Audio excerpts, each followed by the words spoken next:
ऐसे रिसोर्सेज हैं जिनको हम यूज करते हैं और उनसे हमारा जो काम है वो काफी, आप कह सकते हो, कंफर्टेबली हो जाता है। आपको पता है जैसे एयर है एटमॉस्फेयर में, और एयर बहुत जरूरी है आपके लिए। अगर एयर नहीं होगी तो हम ब्रीथ नहीं कर पाएंगे, ब्रीथ नहीं करेंगे तो हम जिंदा कैसे रहेंगे। लाइकवाइज हमारा ऐसा ही एक नेचुरल रिसोर्स है वाटर। आपको पता है वाटर भी बहुत इंपॉर्टेंट है। वाटर से हम बहुत से काम भी करते हैं, जैसे क्लोथ्स वॉश करना, है ना, प्लांट्स को पानी देना, और पानी हम ड्रिंक भी करते हैं, और पानी पीना भी बहुत जरूरी है। पानी पिए बिना हम जिंदा नहीं रह सकते हैं। लाइकवाइज ऐसा ही हमारा एक रिसोर्स है सॉइल। आपको पता है सॉइल बहुत इंपॉर्टेंट है, क्योंकि सॉइल से मिलते हैं हमें क्रॉप्स, और क्रॉप से हमें मिलता है खाना। अगर हमें खाना नहीं मिलेगा तो हम जिंदा कैसे रहेंगे, राइट। तो मतलब हमारे पास बहुत से नेचुरल रिसोर्सेज है, और उनके कारण ही हमारी जो लाइफ है वो इजी है, कंफर्टेबल है, या आप कह सकते हो लाइफ पॉसिबल ही उस करके है। तो हम इस चैप्टर में उन नेचुरल रिसोर्सेज के बारे में पढ़ेंगे, वो हमें कैसे यूजफुल है, वो कहाँ अवेलेबल है, और मतलब हमारी कौन सी एक्टिविटीज है जो उनको खराब कर सकती है, और किस तरह से हमें नेचुरल रिसोर्सेज का वाइज यूज करना चाहिए। तो इस चैप्टर में हम ये चीजें सब कवर करेंगे। तो देखते हैं। Topics to be covered in this chapter are biosphere and its components, exhaustible and inexhaustible resources, air and air pollution, ozone and its depletion, water and water pollution, eutrophication and biological magnification, water harvesting and its advantages, soil and soil erosion, biogeochemical cycles in which we are going to cover nitrogen, oxygen, carbon and water cycle, and rest we'll do some important question and answers. So let's start with the chapter. अब देखिए हमारे आस पास जो भी कुछ है, everything that surround us, that is called as environment. और आपको पता है एनवायरमेंट एक लाइफ सपोर्टिंग यूनिट है। जैसे फॉर एग्जाम्पल आप यहाँ पे देख रहे हो, ये एक ट्री है। अगर एनवायरमेंट नहीं होगा इसके आसपास तो ये ट्री भी किस तरह से जिंदा रह पाएगा। तो एनवायरमेंट का होना बहुत जरूरी है, क्योंकि डायरेक्टली और इनडायरेक्टली एनवायरमेंट इस ट्री को, या आप कह सकते हो प्लांट्स को, हेल्प करता है जिंदा रहने के लिए। सिमिलरली यहाँ हम ट्री की बात कर रहे हैं, अगर हम कोई ह्यूमन बीइंग की भी बात करें तो उसको भी जो एनवायरमेंट है that is must for him also, क्योंकि जो एनवायरमेंट है वो काफी एक्टिविटीज करने में ह्यूमन को हेल्प कर रहा है। आप कह सकते हो एक लाइफ सस्टेनिंग यूनिट है एनवायरमेंट। तो environment is very important to us because it provides us food, water, air and lot of more things which we are going to see in this chapter. तो सबसे पहले हम पढ़ते हैं biosphere के बारे में। देखिए बायोस्फीयर एक ऐसा यूनिट है that comprises of earth crust, और ये इंक्लूड करता है एटमॉस्फेयर। आपको पता है हमारा जो अर्थ है, हमारा जो प्लैनेट है, उस पे हमारे पास 3 लेयर्स होती हैं, क्रस्ट, मेंटल और कोर। ठीक है, तो बायोस्फीयर में ये क्रस्ट लेयर और एटमॉस्फेयर जिसमें हम रहते हैं ये सब इंक्लूडेड होता है। तो बायोस्फीयर बेसिकली हमने 3 लेयर्स में डिवाइड कर दिया है। One is atmosphere, that is the air which surround us, the water bodies that is the hydrosphere, and the land which is the lithosphere. तो बायोस्फीयर के 3 मेजर कंपोनेंट्स है, atmosphere, hydrosphere और lithosphere. The main 2 components of biosphere which actually forms the biosphere is biotic component and the abiotic component. तो जैसे हमने पढ़ा कि biosphere में एटमॉस्फेयर, लिथोस्फीयर, बायोस्फीयर कह सकते हो आप, एटमॉस्फेयर, लिथोस्फीयर, और ये आपके पास हो गया हाइड्रोस्फीयर है। तो उसी तरह से अगर हम देखें कि इसके मेन कंपोनेंट्स क्या हैं, कि उन लेयर्स में आप कह सकते हो कौन सी चीजें प्रेजेंट है, तो हमारे पास बायोटिक और एबायोटिक कंपोनेंट है जो कंप्राइज करते हैं बायोस्फीयर को। बायोटिक कंपोनेंट मतलब सारी की सारी लिविंग फॉर्म्स आ जाती है इसके अंदर। लिविंग फॉर्म्स मतलब ह्यूमन बींग्स आ जाते हैं, माइक्रो ऑर्गेनिजम्स आ जाते हैं, इसके अंदर एनिमल्स आ जाते हैं, हर तरह का एनिमल, छोटा एनिमल, बड़ा एनिमल, पैरासाइट्स, सैप्रोफाइट्स, सब मतलब जितने भी लिविंग फॉर्म्स है, चाहे वाटर के अंदर है, चाहे एयर के अंदर है, चाहे ह्यूमंस खुद हैं, चाहे ह्यूमन बॉडी के अंदर कुछ लिविंग फॉर्म्स है, that all fall in the category of biotic factors. अब बायोटिक फैक्टर अकेला कंपोनेंट नहीं है बायोस्फीयर का, एबायोटिक कंपोनेंट भी बहुत ज्यादा इंपॉर्टेंट है। और बायोटिक और एबायोटिक कंपोनेंट्स आपस में इंटरेक्ट करते हैं, तभी जो एक बेसिक नीड है लाइफ फॉर्म की वो पूरी होती है। अब बायोटिक कंपोनेंट में तो लाइफ लिविंग फॉर्म्स आ गई, और एबायोटिक कंपोनेंट में सब नॉन लिविंग फॉर्म्स आ जाती है, जिसमें सारे आप कह सकते हो क्लाइमेटिक फैक्टर्स, टोपोग्राफिक फैक्टर्स, ये सब इंक्लूडेड होते हैं। तो एबायोटिक कंपोनेंट्स हैं सारे के सारे नॉन लिविंग फैक्टर्स जो हमें सराउंड करते हैं, जैसे क्लाइमेटिक फैक्टर्स, जैसे आपको पता है रेन होना, स्टॉर्म होना, विंड हो गया आपके पास, ह्यूमिडिटी हो गई, ये सब क्लाइमेटिक फैक्टर्स होते हैं। टोपोग्राफिक फैक्टर्स जैसे कि माउंटेन्स, जो भी आपके बैरियर्स है, they are topographic factors, and it also include the water bodies. तो ये सब नॉन लिविंग फैक्टर्स मिलके बनाते हैं बायोस्फीयर को। आप इस फिगर में भी देख पा रहे हो, यहाँ आपको लिविंग फॉर्म्स भी दिख रही हैं, जैसे कि फिशेज हो गई है ना, या एनिमल्स हो गए, बर्ड्स हो गए, और ये प्लांट्स हो गए, और ये सारे जो आप देख रहे हो, जैसे कि फॉर एग्जाम्पल वेजिटेशन हो गई, ये वेजिटेशन तो आपका लिविंग फॉर्म हो गया, जैसे कि क्लाइमेट हो गया, एटमॉस्फेयर में एयर हो गई, वाटर हो गई, ये सारे क्या है, abiotic factors.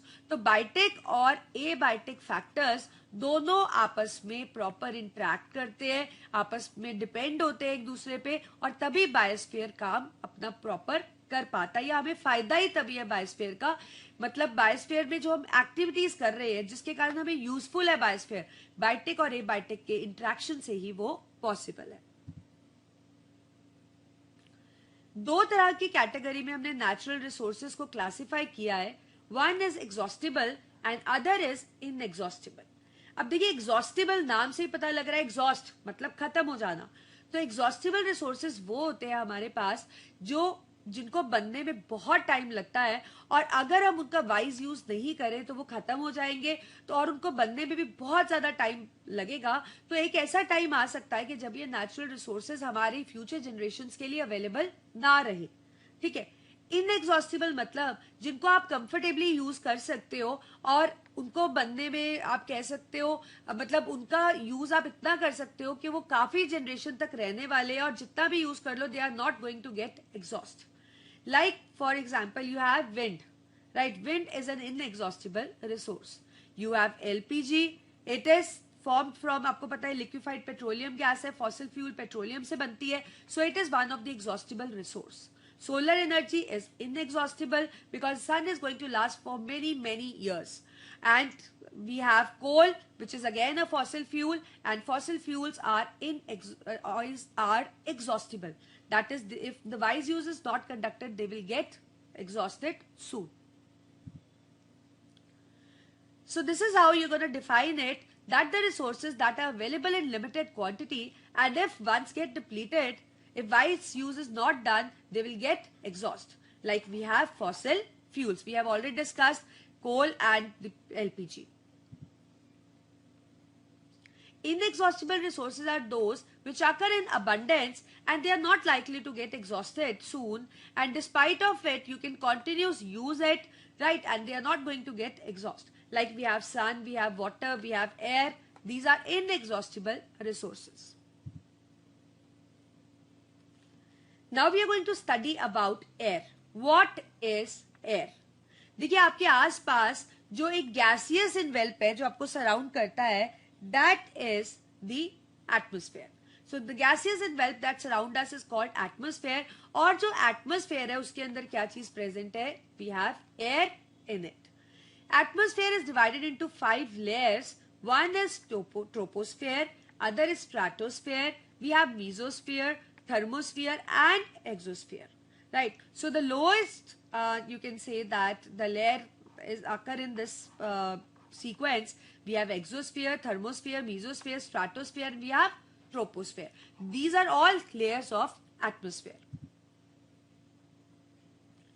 So if we're going to study about troposphere, it is the lowest region of the atmosphere जिसके अंदर एयर प्रेजेंट होती है.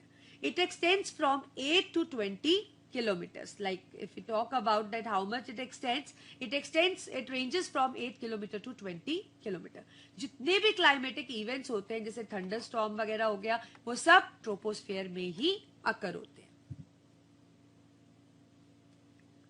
And like as you know that the troposphere consists of air, so if we talk about the composition of air, it contains nitrogen 78%, oxygen 21%, carbon dioxide 0.03%, and water vapor is also there. We have suspended dust particles, or you can say suspended particulate matter also.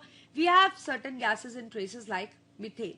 So these all are actually you can say present in the air, or it is the composition of the air. That is why air is called as mixture of gases. And if we talk about the importance of atmosphere, see, it helps in the climatic control. It helps in keeping the temperature steady at night and during the day also. It causes wind to blow, that is the land breeze and sea breeze are just due to atmosphere. And it causes the rain also. अभी हम water cycle पढ़ेंगे तो आपको पता लगेगा कि rain कैसे atmosphere से कॉज होती है. Now if we elaborate the land breeze, देखिए लैंड ब्रीज क्या होती है. ब्रीज का मतलब हवा और लैंड का मतलब लैंड से कंसर्न है इसका. अब देखिए डे के टाइम क्या होता है, जो लैंड है सन होता है, आपको पता है डे के टाइम, तो लैंड क्या होता है बहुत जल्दी गर्म हो जाता है as compare to water bodies, और you can say water which is present in water bodies. तो लैंड जब गर्म हो जाएगा, तो जैसे फॉर एग्जांपल ये सनरेज है, ये आपका लैंड हो गया, ठीक है. तो जब लैंड गर्म हो जाएगा तो जो लैंड के पास वाली एयर है वो काफी हीट अप हो जाएगी, क्योंकि लैंड गर्म होगा तो उससे हीट निकलेगी और ये जो एयर है ये वार्म हो जाएगी. वार्म चीज की डेंसिटी हमेशा ज्यादा होती है, सॉरी डेंसिटी हमेशा कम होती है, आपको पता है. तो ये जो लेयर है ये ऊपर की तरफ राइज कर जाएगी. So the air closer to the lands get heated and it rises up. अब क्या होगा, this creates the low pressure in the area. यहाँ पे प्रेशर क्या हो जाएगा एयर की वजह से लो, क्योंकि जो एयर है वो अपर लेवल की तरफ राइज कर गई. पर सी के टाइम ऐसा नहीं होता, क्योंकि सी जो होती है वो इतनी हीट अप रेडिली नहीं होती. तो आप कह सकते हो कि यहाँ पे प्रेशर क्या हो गया, लो, राइट. और क्योंकि यहाँ पे जो एयर है वो ऊपर की तरफ राइज कर गई है. Now due to which the pressure in that region increases and it starts moving towards the land to fill the space. अब यहाँ पे जहां पे लैंड है वहां पे एयर ऊपर की तरफ राइज हो गई, तो वहां क्या क्रिएट हो गया, लो प्रेशर. पर सी पे क्या है, कंपैरेटिवली हाई प्रेशर, क्योंकि वहां पे वो हीट अप उतना जल्दी नहीं होता. तो इसीलिए जो due to this only it starts moving towards the land, right, ठीक है, टू फिल दैट स्पेस. क्योंकि एयर ऊपर राइज हो गई तो जो लैंड के पास वाली स्पेस है वो खाली हो गई. So the you can say the air or you can say the breeze moves from the area of high pressure, that is from the sea, towards the land to fill that empty space. This is called land breeze because this breeze is moving towards the land. Similarly, we have sea breeze, but we get to see sea breeze during night. अब रात को क्या होता है, water जो है वो heat loose faster करता है एज कंपेयर टू लैंड. अब अगर पानी फास्टर हीट लूज करेगा तो उस समय जो एयर सी के क्लोज होगी वो क्या हो जाएगी, हीट अप हो जाएगी और वो ऊपर की तरफ राइज कर जाएगी. अब इस टाइम लो प्रेशर कहाँ क्रिएट हो गया, सी के ऊपर. तो लैंड पे प्रेशर क्या होगा, कंपैरेटिवली हाई. तो इसलिए जो ब्रीज है वो लैंड से किसकी तरफ जाएगी, सी की तरफ, to fill that space. Now it is moving towards sea, therefore it is called as sea breeze. Now we have an important concern with air, that is the air pollution. Air pollution आपको पता है बहुत major problem भी है हमारी environment की. तो air pollution का मतलब है एयर का कंटामिनेट हो जाना अनवांटेड और अनडिजायरेबल सब्सटेंसेस से. मतलब एयर के अंदर कुछ ऐसी चीजें आ जाती है जो कि नहीं होनी चाहिए, तो इस करके हार्मफुल चीजें तो एयर को क्या कर देती है, खराब. That is called as air pollution. अब जैसे कि आप फिगर में देख पा रहे हो, अब देखो कितनी यहाँ पे आपको इंडस्ट्रीज दिख रही है, आपको दिख रहा है कितना स्मोक रिलीज कर रही है ये एटमोस्फेयर में, कितनी हार्मफुल गैसेस है इन स्मोक के अंदर। So this is you can से one of the cause of the air pollution. Now the causes is not only the industries, we have natural causes like forest fires, we have dust storms, and there are certain man-made activities also. Like when we burn fossil fuels, then the smoke or the ash, you can say, which is released, it consists of certain harmful gases also. This also pollute the air. And gaseous emission from industries we have already discussed. Similarly, the particulate pollutants like suspended particulate matter like smoke, soot, it is also contaminating the air. Fly ash, dust, and even the gases like sulfur dioxide and nitrogen dioxide and carbon monoxide, they are harming the air.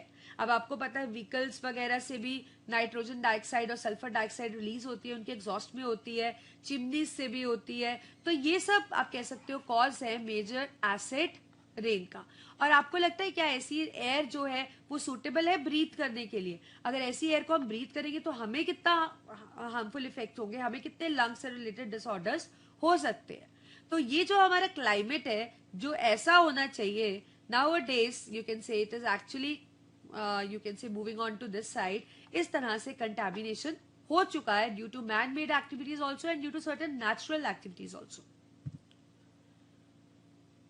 So effects of air pollution, it can cause asthma, it can cause bronchitis, it can cause allergic cold. As I already told you that it can cause lung related infections. These gases which are in the air, which are contaminating air, they can cause irritation in eyes, throat and lungs. They can actually injure our lungs, kidneys, spleen and may cause heart related disease also. Hydrocarbon vapors which are present in air, they can cause the cancer. So you can say these pollutants are affecting the human health, right? That means it is causing a lot of harmful effect on the health of the humans. If plants, it affects the plants also, like falling of leaves, reduced growth, degeneration of chlorophyll, because plants भी तो use कर रहे हैं ना air को breathe करने के लिए. So if the air is not pure, so it will somehow affect the plant also, like the falling of leaves, reduced growth, degeneration of chlorophyll, and it may lead to acid rain also. The rain, which is actually very important for the plants, for the soil, for us, will get contaminated due to presence of certain gases like sulfur dioxide and nitrogen dioxide, which is released through vehicles. It may cause global warming. और आपको पता है अगर global warming हो जाती है, increase हो जाता है टेम्परेचर जरूरत से ज्यादा, तो कितना नुकसान हो सकता है, पूरा इकोलॉजिकल इम्बैलेंस हो सकता है. And it is causing depletion of ozone layer as well. So there are a lot of harmful effects which are actually arising due to air pollution, and one of the harmful effect is the ozone depletion. So first we'll study that what is ozone. Ozone is basically O3. Ozone is basically O3. That is 3 atoms of oxygen are combined to form one molecule which is ozone, that is O3. Right, it is present in stratosphere. We have already discussed about the layers. So this ozone is present in stratosphere. You can see that this white ring like structure is ozone, and it is actually serving a very important function because it is not allowing the ultraviolet rays of sun to enter the earth atmosphere. Otherwise these ultraviolet rays are very harmful to us. I'll write this spelling also. This is ultraviolet rays. So ultraviolet rays are coming from the sun. Right, so it is not preventing, like it is preventing those rays from entering the earth atmosphere. So how this ozone is formed basically? See, in the upper atmosphere what happens, this O2 when come in contact with UV rays get dissociated into oxygen atoms. Then this oxygen atom combined with one of the oxygen molecule to form the O3. This is how the ozone is formed. So you can write this, that oxygen first split due to UV rays into oxygen atom, and then this oxygen atom combines with oxygen molecule to form ozone molecule. So this is how the ozone is getting formed. The function of ozone, I have already told you कि जो sun से rays आ रही हैं, they consist of infrared rays, they consist of visible region, and they also consist of UV region.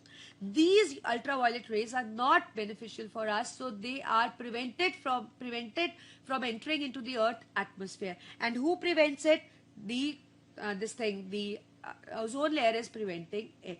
So their function is to protect us from ultraviolet radiation. Otherwise, if these rays enter the Earth atmosphere, they can harm us in many ways. Like they may raise the temperature of the Earth, they can cause global warming, they can cause lot of skin disorders, eye disorders, and lot of more harmful effects. But nowadays, due to pollutants in the atmosphere, they are causing the depletion in the ozone layer. That means our ozone layer is otherwise was thick, but nowadays it is getting thin due to air pollutants. Because these certain pollutants, what they do, they don't, you can say, remain in the lower side. They go into the upper atmosphere, where they make the ozone molecule split into the oxygen molecule and ozone atom, which is causing the thinning of the ozone layer. And the chemicals which are responsible for this is CFCs, like we use in refrigerators, ACs, and so इनके जो fumes होते हैं, they don't remain on the lower side, they go on to the upper side into the stratosphere and split this ozone molecule into oxygen molecule and oxygen atom. Or you can say they cause thinning of ozone layer. अब हम start करते हैं दूसरा natural resource, that is water. आपको पता है जो water है that forms the part of hydrosphere, that is the layer of atmosphere. जितनी भी वाटर बॉडीज हैं like ocean, reverse, lake etcetera, ये सब हाइड्रोस्फीयर में फॉल करती है. तो हम कह सकते हैं hydrosphere actually comprises of water which is actually an inexhaustible resource. That means water is present in abundance and it is not going to get exhausted. Now we have water harvesting. देखिए water harvesting का मतलब है कि हमने एक ऐसा procedure, phenomena, technique कह सकते हो, बना रखा है which is use for capturing, collection and storage of rain water and the surface run off water for filling either small bodies और रिचार्जिंग ग्राउंड वाटर. मतलब जो हमारा रेन वाटर या सरफेस रन वाटर है उसको हम कैप्चर करते हैं, कलेक्ट करते हैं, उसको स्टोर करते हैं मे बी स्मॉल बॉडीज के अंदर, या हम उससे अपना ग्राउंड वाटर लेवल को रिचार्ज करते हैं ताकि वाटर अवेलेबल रहे हमारे पास.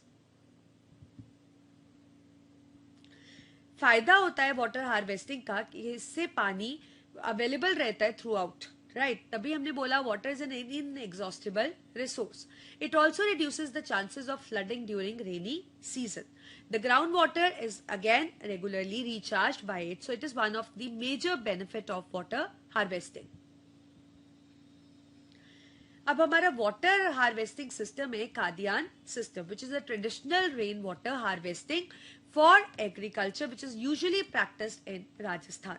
अब इसमें क्या रहता है कि वहां पे पानी को इकट्ठा कर लेते हैं और ताकि वहां पे क्रॉप्स उग पाए, नहीं तो अदरवाइज आपको पता है राजस्थान साइड वाटर जो होता है वो थोड़ा डेफिशिएंट रहता है, राइट, क्योंकि वो ड्राई एरियाज हैं.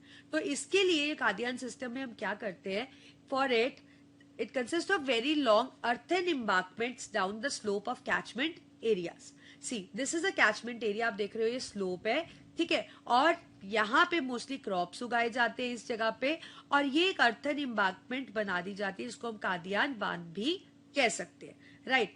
उसके पीछे हम एक वेल को डग कर लेते हैं ताकि अगर यहाँ से स्लोली पानी पर्कुलेट करे तो वो इसके अंदर स्टोर हो जाए.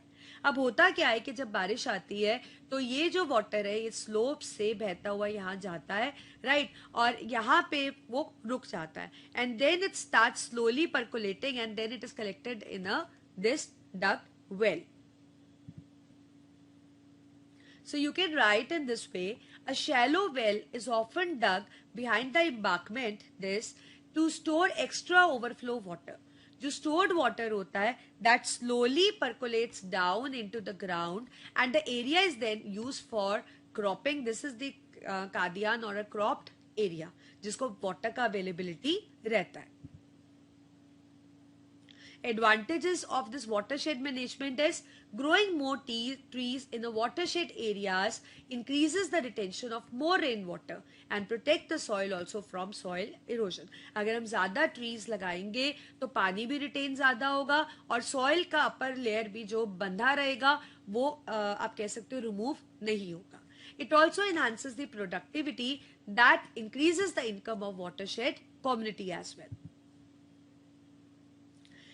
It reduces the drought condition and the flood condition, and it increases the life of downstream dam and reservoirs because of less silting.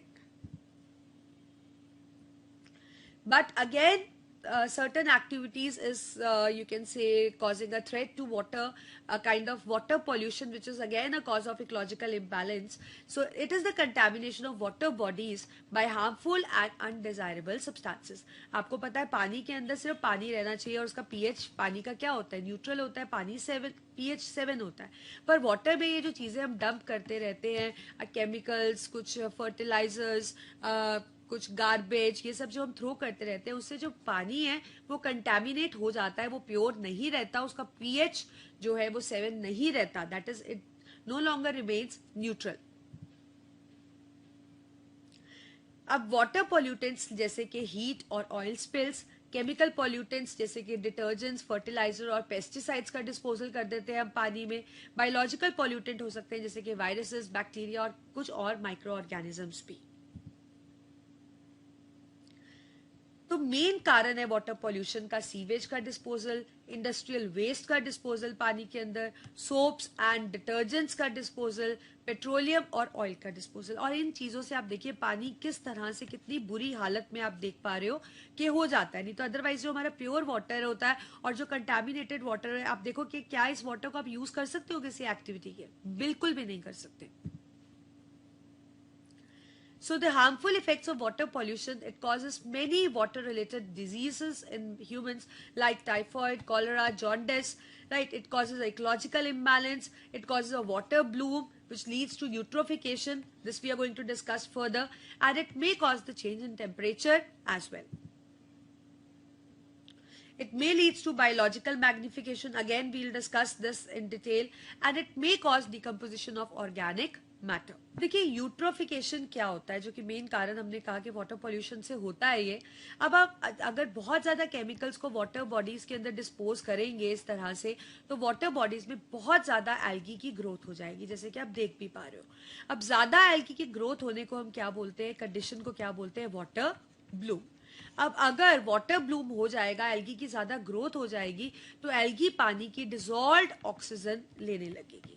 अब अगर एल्गी पानी की डिसॉल्व्ड ऑक्सीजन लेने लगेगी तो ऑक्सीजन का कंटेंट पानी के अंदर कम हो जाएगा और उस कारण एक्वेटिक लाइफ डिसअपियर होनी शुरू हो जाएगी. This is called as eutrophication. ऐसे ही हमारे पास एक कॉज है बायोलॉजिकल मैग्निफिकेशन भी. अब बायोलॉजिकल मैग्निफिकेशन क्या होता है कि अगर कोई हार्मफुल केमिकल, आपको पता है जैसे आप बहुत ज्यादा केमिकल्स का स्प्रे करते हैं प्लांट्स वगैरह पे ताकि प्लांट्स को डिजीज ना हो या अर्ली मेचुरेशन हो जाए प्लांट्स वेजिटेबल्स वगैरह की, तो उससे क्या होता है कि जो पेस्टिसाइड्स है या कुछ भी केमिकल्स है, आपको पता है इसको एक हर्बीवोर खाएगा, हर्बीवोर को कार्निवोर खाएगा, इस तरह से हमारी फूड चेन लिंक्ड होती है, पता आपको. तो ऐसा नहीं है कि जो हार्मफुल केमिकल है उसका जैसे कि एनर्जी ट्रांसफर होता है फूड चेन में, जैसे आप देखो यहाँ से एनर्जी कम जा रही है, इसमें और कम जा रही है, तो ऐसा नहीं है कि भी जो पॉइजनस चीज इस लेवल पे होगी वो भी आगे ट्रांसफर कम होगी, ऐसा नहीं होता. पॉइजनस चीज का लेवल हर लेवल पे बढ़ता जाता है और मैक्सिमम सफरर कौन सा होता है, जो कि लास्ट वाला ऑर्गेनिज्म होता है फूड चेन का. तो आप कह सकते हो बायोलॉजिकल मैग्निफिकेशन का मतलब है किसी हार्मफुल सब्सटेंस की कंसंट्रेशन बढ़ते रहना ट्रॉफिक लेवल्स पे, और ऐसी कंडीशन में जो लास्ट वाला जो ऑर्गेनिज्म होता है वो सबसे ज्यादा सफर करता है. So sometimes some chemicals enter the food chain and their concentration goes on increasing at each trophic level, and the maximum sufferer is the last one in the food chain. So At each step, the concentration does not decrease like energy. Like energy is decreasing, but here the concentration of harmful substance is increasing. So maximum sufferer is going to be the last organism. Like in this, the last organism is the lion. So lion is going to be this, you can say, the maximum sufferer in this if the biological magnification is taking place, or you can say if some harmful substance enter into the food chain. Now we have another natural resource, that is soil. You know that soil is a part of earth और उसके अंदर बहुत से टूटे हुए rocks होते हैं, organic matter मतलब प्लांट्स एंड एनिमल्स का वेस्ट, ये सब चीज रहती है सॉइल के अंदर. सॉइल इज वेरी इंपॉर्टेंट क्योंकि आपको पता है प्लांट सॉइल के अंदर ग्रो कर रहे हैं. प्लांट्स है तो हमें फूड मिल रहा है, फूड है तो हम जिंदा रह सकते हैं, वी कैन लिव, राइट. तो soil is very important, but the question is that how the soil is formed. See, soil is formed by the process which is called as weathering of rocks. Weathering of rocks मतलब किसी भी कुछ factors होते हैं जिसके कारण जो बड़े बड़े rocks हैं that breaks them into smaller rocks and finally into such smaller parts कि वो soil बना देते हैं. अब the factors which are responsible for the weathering of rocks is many, like we have the temperature, we have the temperature, we have the wind, we have the water. So there are many you can say factors. तो वो actually क्या करते हैं, वो इनके अंदर cracks appear कर देते हैं. और ये जो cracks है, क्योंकि जो rocks है वो आप कह सकते हो contract तो नहीं कर सकते ना, expand तो contraction expansion नहीं होता उनके अंदर. तो अगर किसी भी कारण उनके अंदर crack appear होता है या कभी वो contract या expand होते हैं तो उससे crack आ जाएगा. और crack से finally क्या होगा, वो smaller rocks में टूट जाएंगे और finally ये चीजें इतना repeatedly होती रहती है कि they form the soil.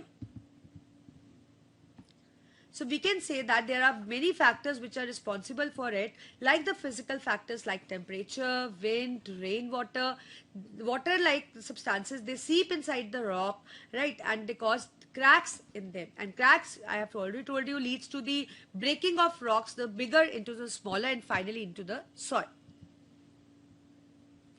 Other factors like biological factors, that is the lichens and all, they grow inside the rocks, and what happen when they grow inside the rocks, they secrete certain acids. ये जो acids होते हैं ये rock के अंदर penetrate करके उसको degrade कर देते हैं. मतलब आप एक तो पहले अपनी रूट्स पेनिट्रेट कर लेते हैं, उससे भी क्रैक्स आ गए, दूसरा ये एसिड सिक्रीट कर रहे हैं, उससे भी रॉक्स डिग्रेड हो रहे हैं. So this causes the withering of rocks. Now we have a soil profile. Now when the soil is formed, soil is not of same kind of particles. It consists of different layers, like different particles which are making the different layers of the soil. So the soil is divided into different layers. We have A horizon, we have B horizon, we have C horizon and we have O horizon as well. So let's study about it. तो अगर A horizon की हम बात करें, जो A horizon है हमारा top soil है which is rich in the organic matter, that is the humus. जो प्लांट्स की रूट्स होती है वो इसी A horizon तक ही सिर्फ पेनिट्रेट करती.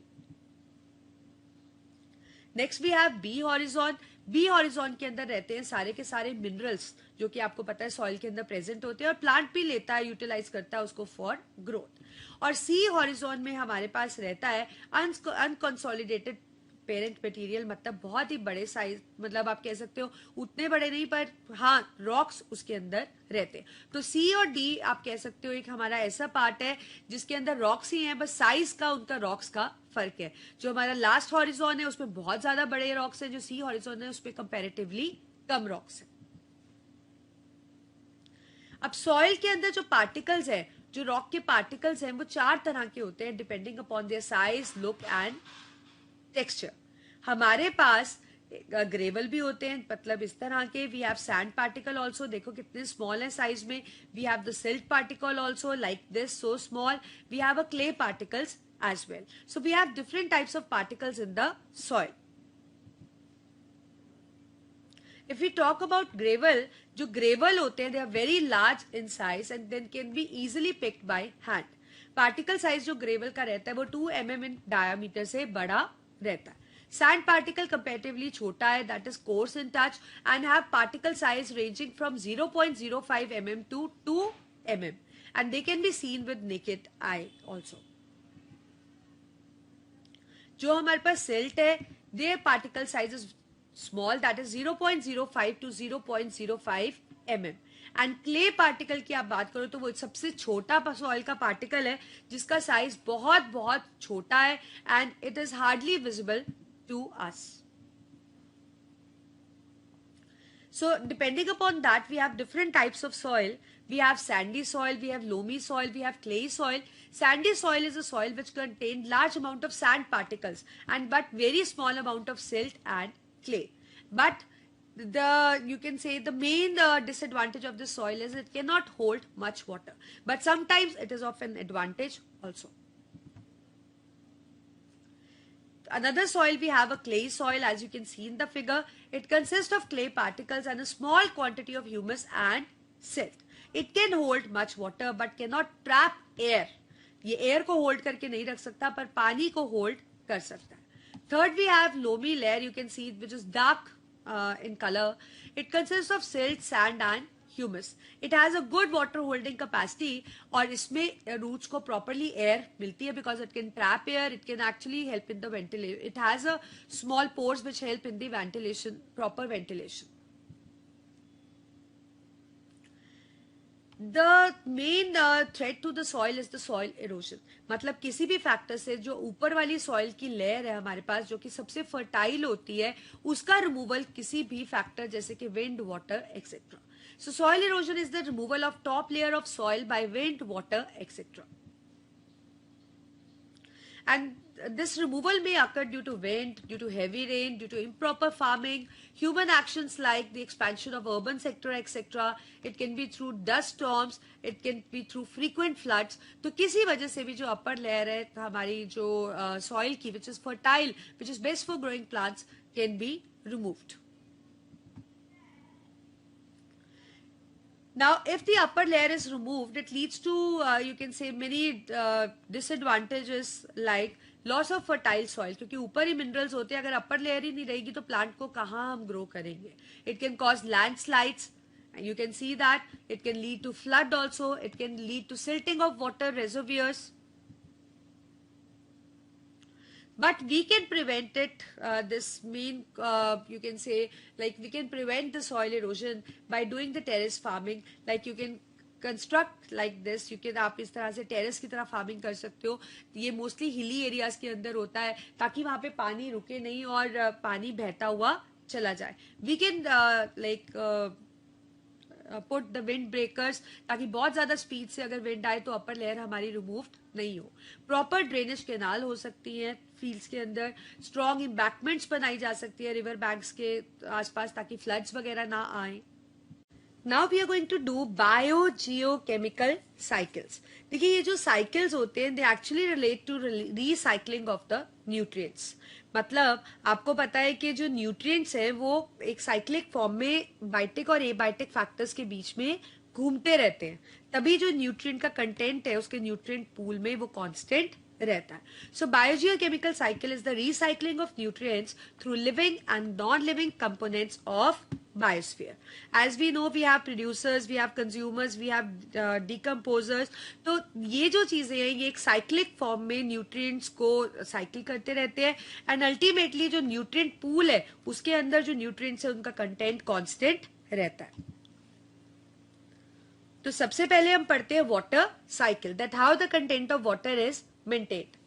आपको पता है कि सन शाइन करता है ना, सन डेली निकलता है आपको पता है. अब सन की रेस से क्या होता है जो वाटर बॉडीज है उनका पानी इवेपोरेट होने लगता है. मतलब evaporation takes place due to the heat present in the sun rays, right.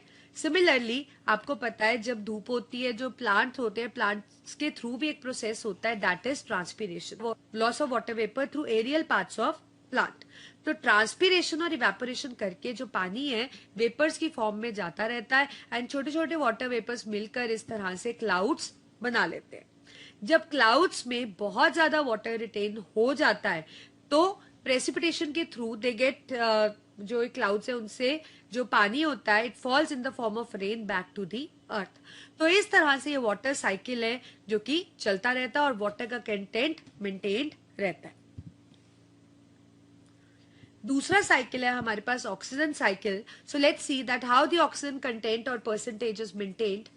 आपको पता है जो ऑक्सीजन है that is present in atmosphere, it is taken by plants and animals to breathe. आपको पता है जो प्लांट्स हैं वो तो रात को लेते हैं, नाइट में ऑक्सीजन लेते हैं, है ना, और डे में तो उनके अंदर फोटोसिंथेसिस होती है।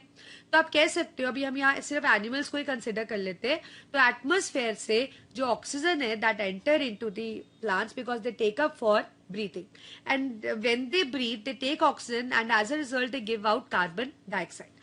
This carbon dioxide is taken by all the plants because during daytime they do photosynthesis, तो वो carbon dioxide लेते हैं और oxygen रिलीज करते हैं एटमोस्फेयर में. So this process goes on and the content of oxygen is maintained. ऐसे ही हमारे पास नाइट्रोजन साइकिल है विच इज वेरी इंपॉर्टेंट. अक्सर पेपर में आपको नाइट्रोजन साइकिल पे क्वेश्चन पूछे जाते हैं. अब देखिए एटमोस्फेयर में नाइट्रोजन प्रेजेंट होती है as N2. There are certain class of plants which have actually their roots have the special kind of bacteria that is nitrogen fixing bacteria. Leguminous family के plants होते हैं like peas and all, उनके root के अंदर root nodules में nitrogen fixing bacteria होते हैं and these bacteria actually can fix this atmospheric nitrogen and convert them into compounds like ammonia. Right. So this process is called as ammonification. That is process of converting the atmospheric nitrogen by nitrogen fixing bacteria into ammonia. So this is nitrogen fixation, the process, and the first step because the ammonia is formed, it is called ammonification. फिर ये जो ammonium होता है by certain bacteria, it gets converted into nitrites in the soil, and in soil these nitrites get converted into nitrates and they are taken up by the plants. The process of converting the atmospheric nitrogen into ammonia is ammonification, but the process of converting ammonia into nitrite or nitrate is called as nitrification. Nitrifying bacteria होता है like Nitrosomonas, Nitrobacter, they carry out the nitrification. अब ये जो nitrate है ये plant ने ले लिया और प्लांट ने इसको यूज कर लिया. अब प्लांट्स जब डेड होंगे, मरेंगे या किसी भी तरीके से डिकम्पोज होने लगेंगे तो उनके डिकम्पोजिशन से क्या बनेगा? अमोनिया. और फिर से वो अमोनिया नाइट्रेट और नाइट्राइट में कन्वर्ट हो जाएगा और फिर दूसरे प्लांट्स उसको ले लेंगे.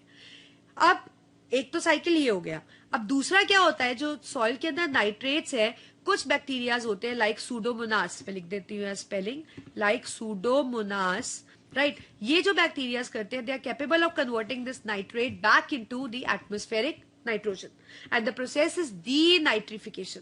इस प्रोसेस को हम क्या बुलाते हैं? डीनाइट्रिफिकेशन. ठीक है, तो डीनाइट्रिफिकेशन भी हो रही है और इनके डिकम्पोज होने से भी अमोनियम बन रहा है. तो इस तरह से एटमॉस्फेरिक नाइट्रोजन का कंटेंट मेंटेन्ड रहता है. So I think you got it. यहाँ पे एक तो नाइट्रोजन फिक्सेशन को आपने याद रखना है कि नाइट्रोजन फिक्सेशन हो रही है. उसके अंदर हमने पढ़ा अमोनिफिकेशन, मतलब जो नाइट्रोजन है एटमॉस्फेरिक नाइट्रोजन उसका अमोनिया में कन्वर्ट होना. और फिर उसके अंदर हमने पढ़ा नाइट्रिफिकेशन, मतलब अमोनिया नाइट्राइट और नाइट्रेट में कन्वर्ट हो रही है. और एक हमने पढ़ा डीनाइट्रिफिकेशन, मतलब जो नाइट्रेट है they are converted back into atmospheric nitrogen. अब नाइट्रोजन फिक्सेशन वाले bacteria, for example we have rhizobium which is present in the root nodules of leguminous plants.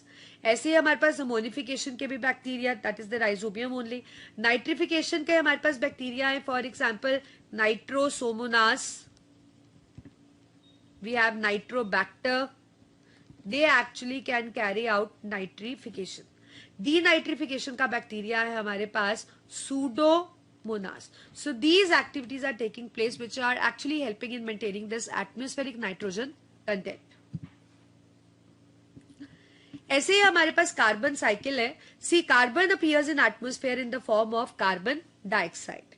We know that during photosynthesis the plant take up carbon dioxide from the air, right, and as a byproduct they release oxygen gas, right.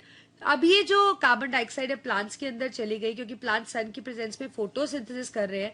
अब ये plant जब decay होगा it will add up a kind of waste product in the soil, right. अब animal इस oxygen को use करते हैं और एटमॉस्फेयर से भी ऑक्सीजन को यूज करते हैं और एज अ बाय प्रोडक्ट वो रिलीज करते हैं CO2 जो एटमॉस्फेयर में जा रही है. ठीक है, अब ऐसे ही प्लांट्स जब रात को रेस्पायर करेंगे, फोटोसिंथेसिस नहीं होगा, तब वो कौन सी गैस लेते हैं, O2, हमारे जैसे ही रिस्पायर करते हैं और कार्बन डाइऑक्साइड एक्सहेल करते हैं. तो this will also add up carbon dioxide back to the air. Similarly जो इंडस्ट्रियल एमिशन आ रहा है उसके अंदर भी कार्बन डाइऑक्साइड प्रेजेंट है. So this actually helps in maintaining the carbon dioxide content in the air.